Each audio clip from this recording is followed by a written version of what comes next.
welcome all of you. So, today's lecture content will be covering environmental management approaches, because I think in the previous lecture we saw what is environmental management, how it is a multidisciplinary thing and it involves different types of approaches. So, that we will consider today, classification of those approaches and PDCA cycle. PDCA basically stands for plan, do, check, act. It is a commonly used concept used in quality control, but it is applicable in environmental management also. So, we will look at like what is the PDCA cycle, what is its history and how is it applicable in environmental management. So, environmental management approach, it is interdisciplinary in nature because environment itself has an interdisciplinary nature.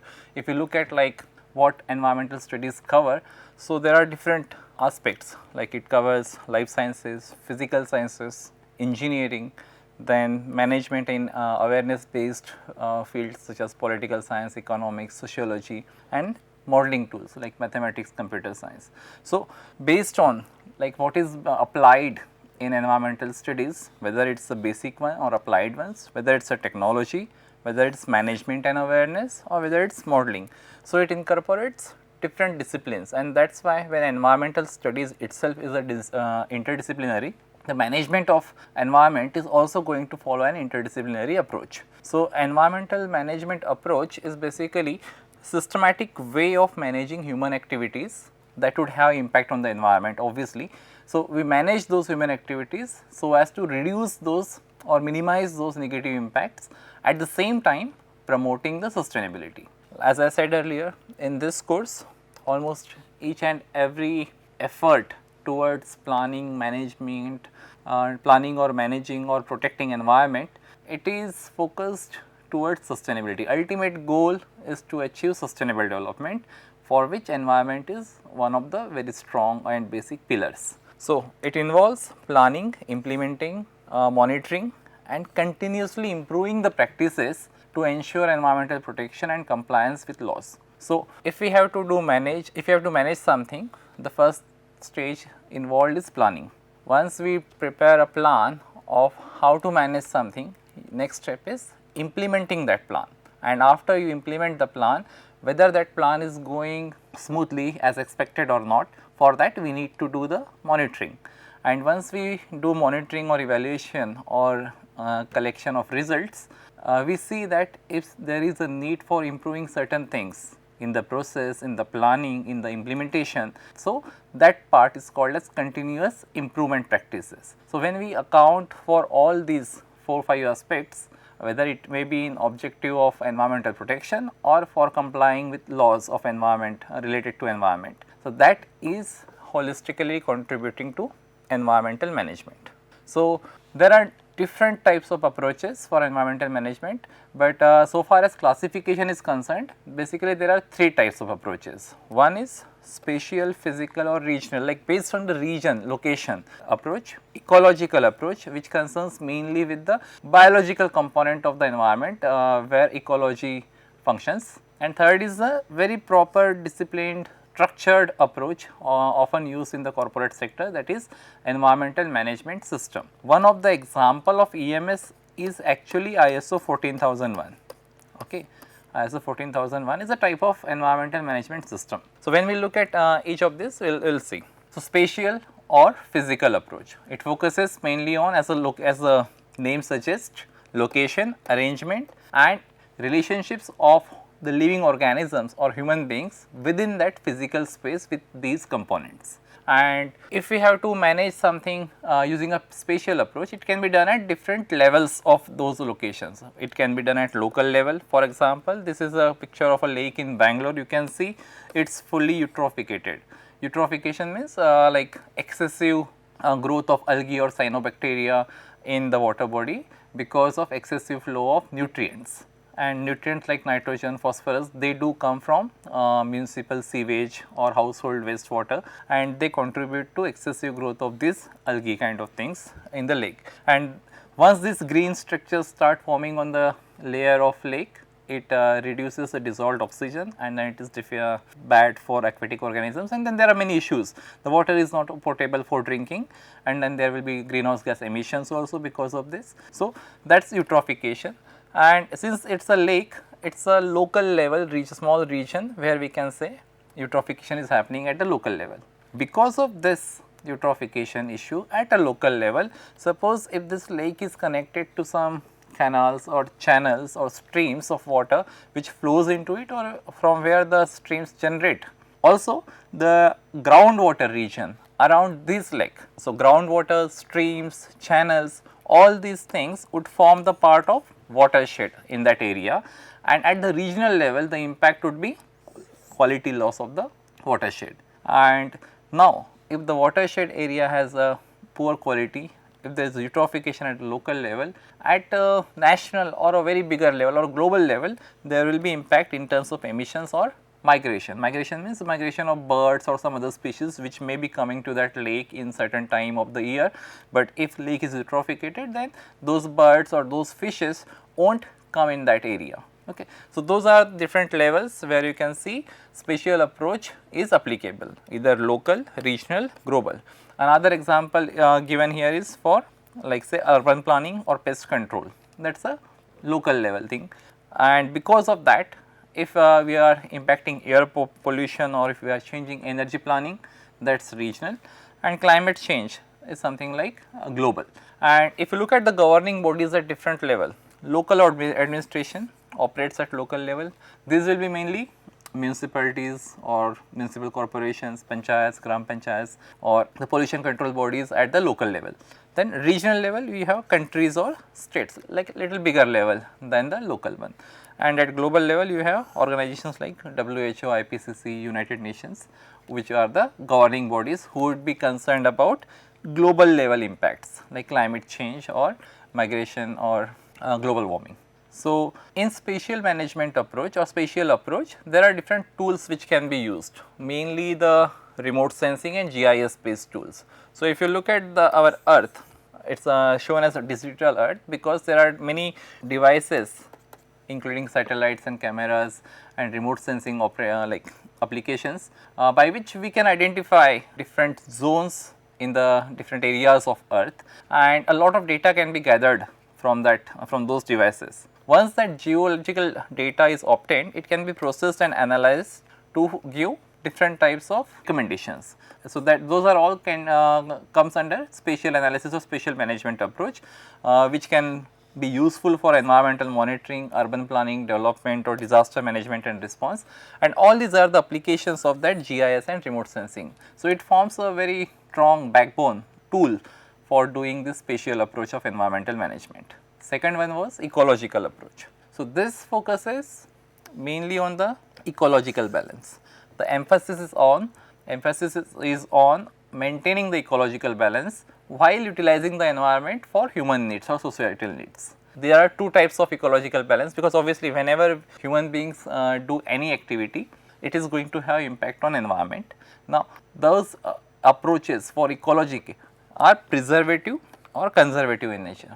So, preservative means like let us not disturb the environment as far as we can and let us adapt to it. So, if we are not disturbing the natural system and adapt to it, it is a preservative approach.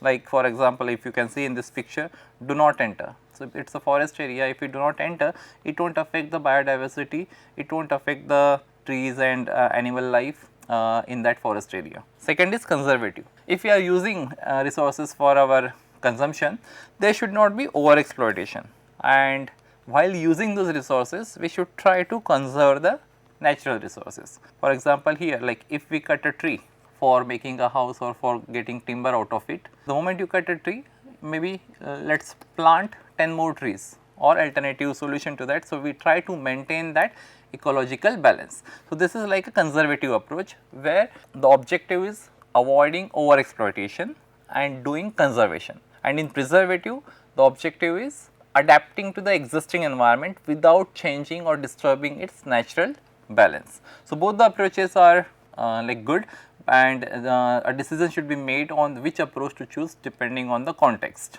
So, these are this is one schematic example of like what does preservation means and what is conservation means.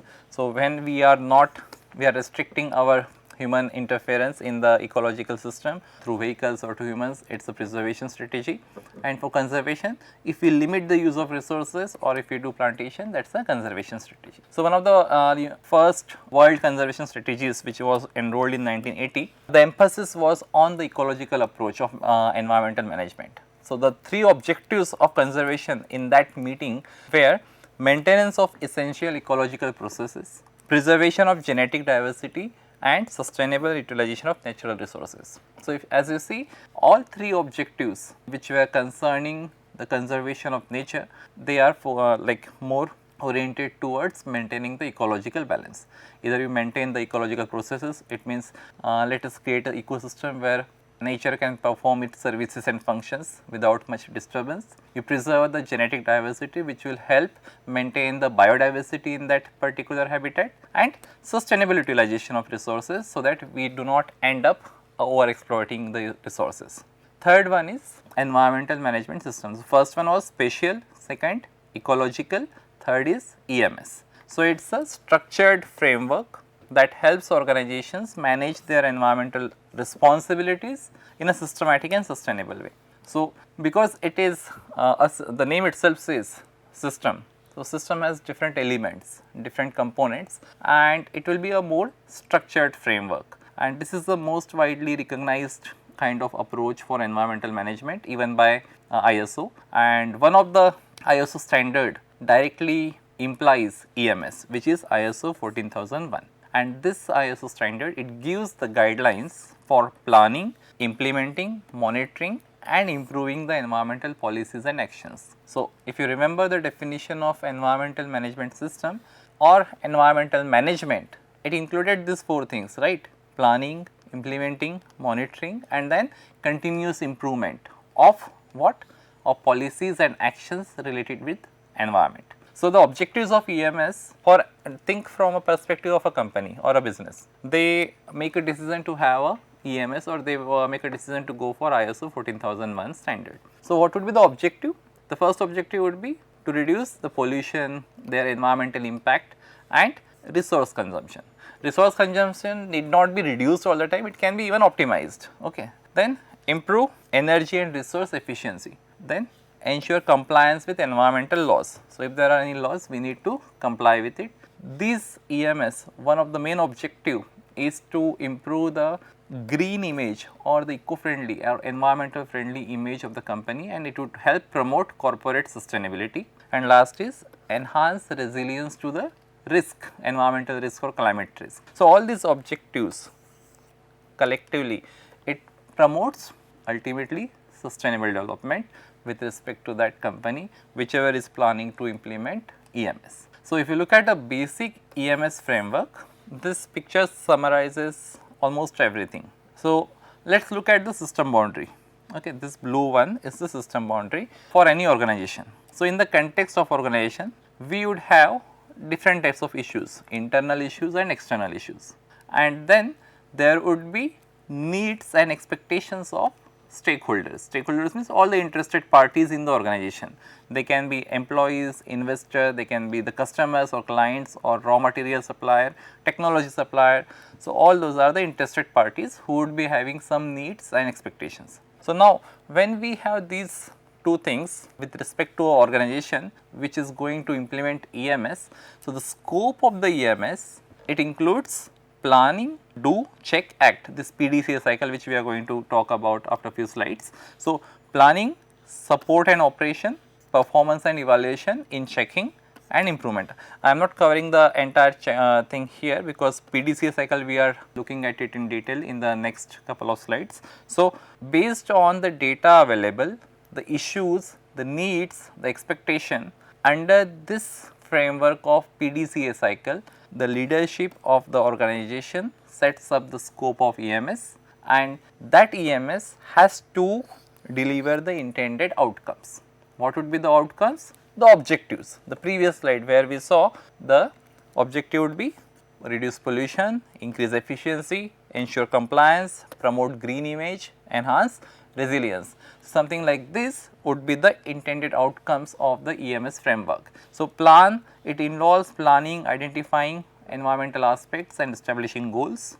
So, you identify all the aspects or the activities, processes, products having impact on environment. Then doing is implementing, which includes training and operational control for the employees working in the organization. Checking, it includes monitoring, auditing, taking some corrective actions, and act, the last one, it includes improvement.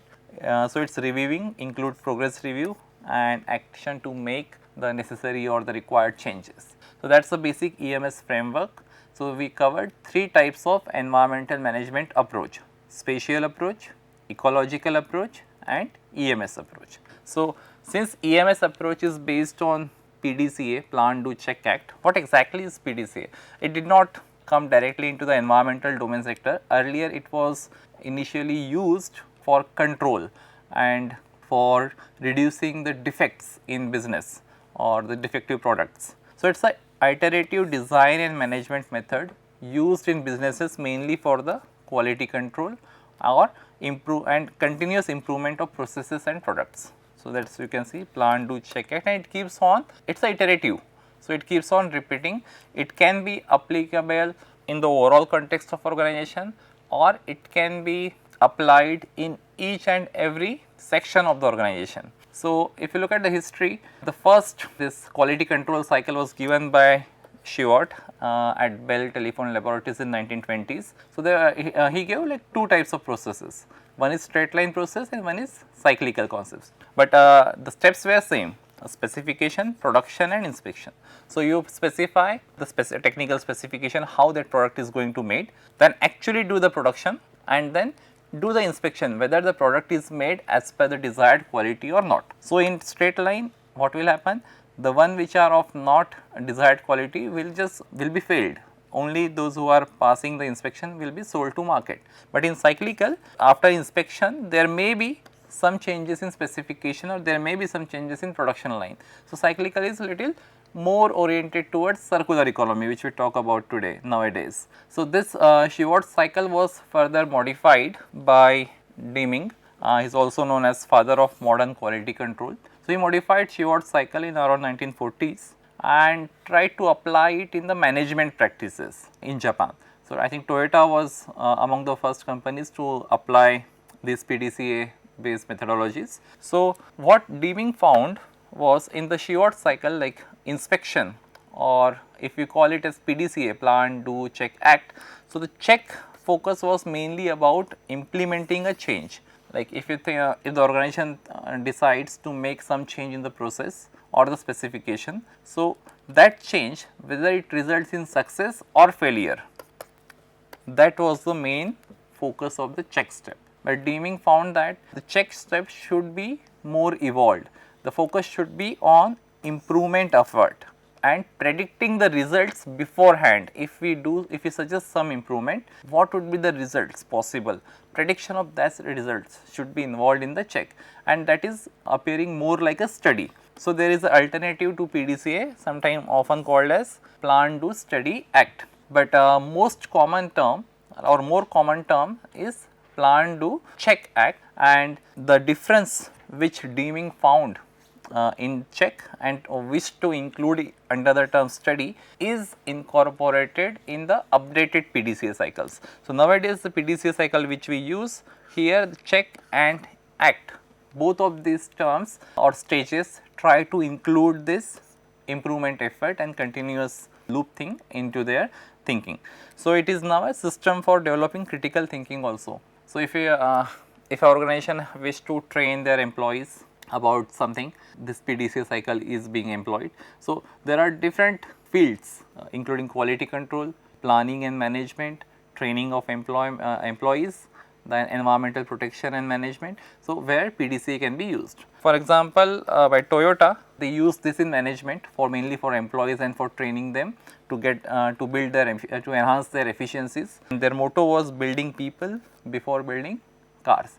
So, if the people or the workers of the company who are going to contribute to make a car, if they are efficiently trained, then the cars which are manufactured by their efforts are going to be the best ones. So, that is what the motto was, and it worked very well in case of Toyota. So, PDCA cycle, if we have to define it, plan, do, check, act. It is with respect to the change, it is defined here. So, plan means developing a strategy to implement change and improvement. So, you know where we are today and where we want to go in future. So, to do that transition, you develop a strategy, and so that strategy is included in the planning. Do is you do some changes on a small scale to test them. I think let me explain this with respect to developing a technology. For example, if you have wastewater and if you are developing a filter for getting clean water. So, the planning is how to develop a filter for treating wastewater, and now at the do stage what will we do? Once we develop a filter, we can develop a small filter, a small system, and test it at a small scale whether the idea or the product that we proposed is working or not. Check to see if changes are effective and assess the selected process. So, whatever we planned, like whatever material we want to use, whatever is the equipment or the material for filling the filter or the filter material, whether that is working properly or not. So, whatever strategies that we had developed in planning stage and subsequently we did small scale experiments, whether they are working fine as per expectation or not, that is the checking.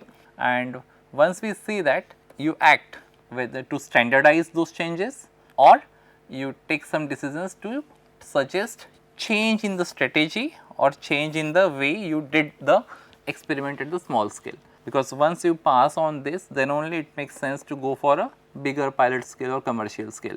So, you see like PDCA cycle, it is applicable at each stage. That is why this diagram shows it is a iterative solution. So, this initial plan is there, then you do, check, act, then again you plan, do, check, act, again you do, plan, do, check, act. So, this iterative cycle from it can go from 1 to n number of times. These multiple iterations can happen in a single process or a single stage of the product line, or it can happen at a multiple processes or multiple stages of the product line. So, that shows the iterative cycle nature of PDCA cycle. So, benefits of PDCA or plan, do, check, act is to encourage users to pursue ongoing and continuous improvement, because it is a iterative loop. It motivates the organizations or the employees or the users to improve further and further. It can be used for very wide array of organizational processes regardless of the function. In different sections, departments, it is applicable.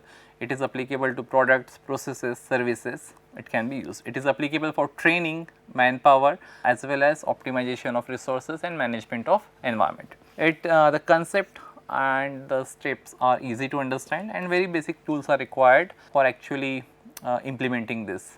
The challenges with PDCA are, if there are overlapping changes, they can be hard to control. Like planning and doing is one thing, but checking and act.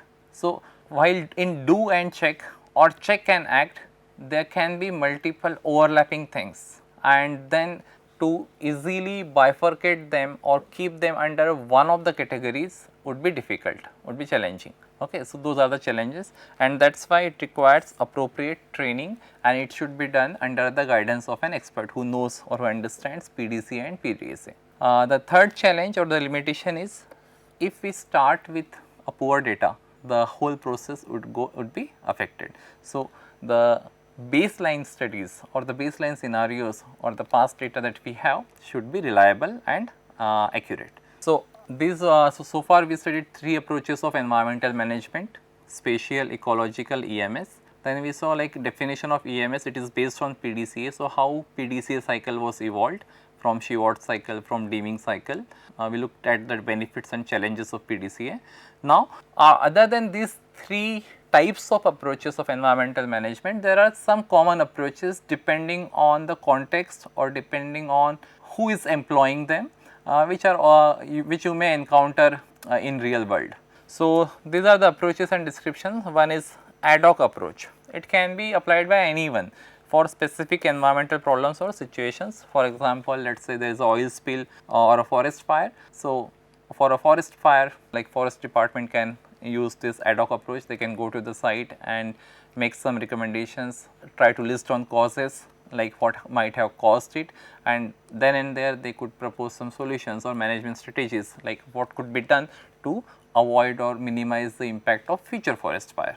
Problem solving approach, if you know the problem, let us say there is air pollution, then you reduce air pollution. How to reduce that? You suggest some solution. If there is a water pollution, water contamination, how to avoid or minimize that? You suggest a solution. Systems or regional approach, it comes under the spatial approach. Specialist discipline approach, if we are talking about a particular component of environment, like say air, water or soil, or like biodiversity or the cultural aspect of environment, like say tourism or environmental health. So, there are different professionals in these specific areas. So, they can employ some specialist discipline approach.